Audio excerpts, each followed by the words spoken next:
Apple hates me, including the entire customer group where I belong, because I refuse to smash my piggy bank every time Kurt gets a new haircut or Tim says, "That's just incredible." However, with the iPhone 17 Pro, they finally found a secret cheat code that will make even the most conscious buyers get a new device every year. And in today's video, I'm going to reveal Apple's dark spell, which they will use to brainwash their customers, including why we will potentially never see a black iPhone Pro ever again. Hey everyone, welcome to the channel. Until the new iPhone 17 came around, I was still using my trusty iPhone 13 Pro.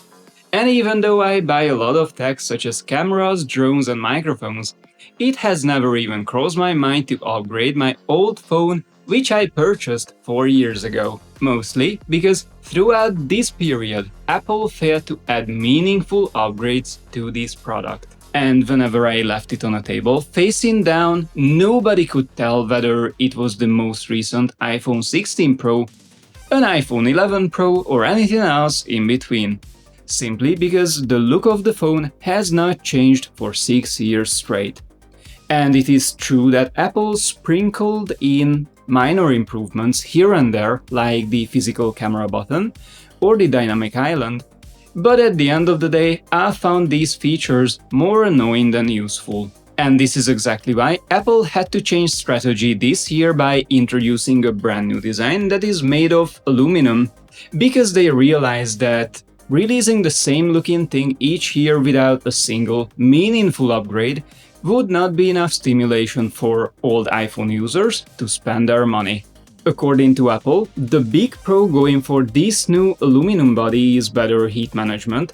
However, the real reason behind the change is actually much colder than thermodynamics, pun intended.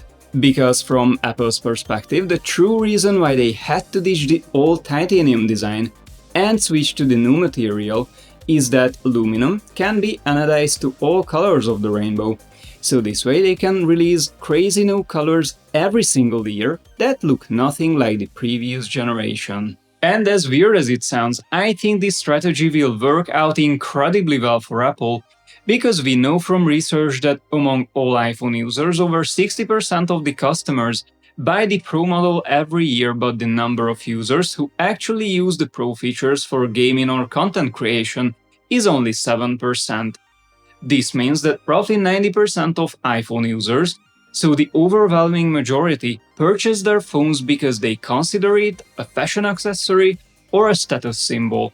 And if I really wanted to crunch the numbers, last year Apple sold over 138 million Pro models, so on a global scale we have over 124 million people who spent over $2,000 on an iPhone Pro for no other reason, just to look like a better person.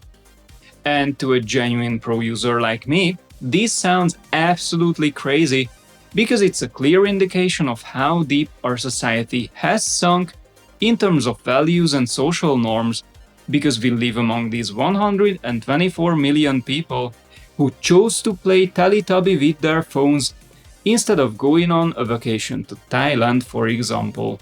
But at least now we have research-backed data that people look at the iPhone Pro like it was a designer bag or a fancy shoe, and this is why the biggest selling point of next year's iPhone 18 Pro won't be a better camera or an increased battery life, but the 3 new colors that will look nothing like orange, white or this dark blue.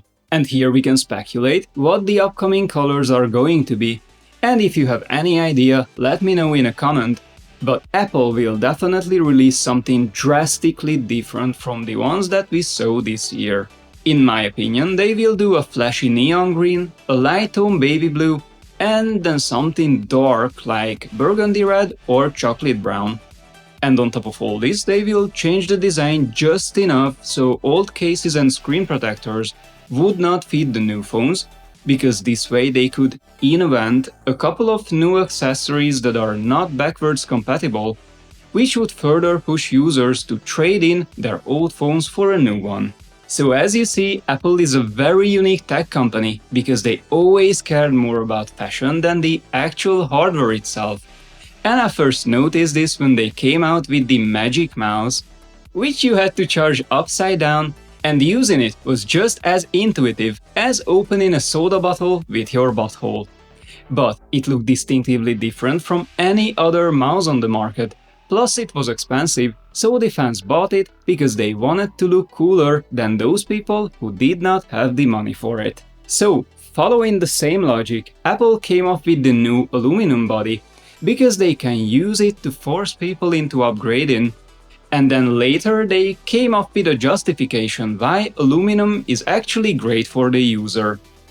And this is why we will potentially never see a black or a grey iPhone Pro ever again. Because Apple knows that these are the most sought after natural colors, and unlike orange, they never go out of fashion. But if your phone never goes out of fashion, you will never upgrade. Which kinda rhymes with other Apple practices, such as slowing down the performance of all devices on purpose, so they would run slower after a certain software update. And this anodized aluminum thing is just another version of planned and artificially generated app solution of a product to increase the frequency at which a customer spends money.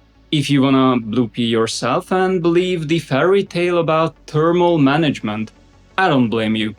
But for me personally, Apple simply showed too much greed over the years with apps that could only be downloaded from their app store for an increased price, or headphones from other makers that were made purposefully incompatible with their ecosystem. And this is why I started to look elsewhere to satisfy my enthusiasm for technology.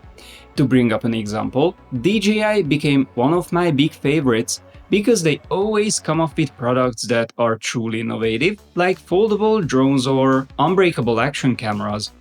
And I'm mentioning these two because they are the exact opposite of Apple's approach. They come with long-lasting materials and a ton of free accessories inside their boxes, and I had a great experience as I was testing them out. I reviewed the foldable drone in Szczecin, Poland, which is one of the most beautiful European cities I've ever seen. And I reviewed the action camera in Lima, Peru, where I climbed up to the tippy top of a huge cliff to film this gorgeous sunset. You can watch both of these videos by clicking on these cards. Thank you for sticking around all the way, and I'll see you in the next one.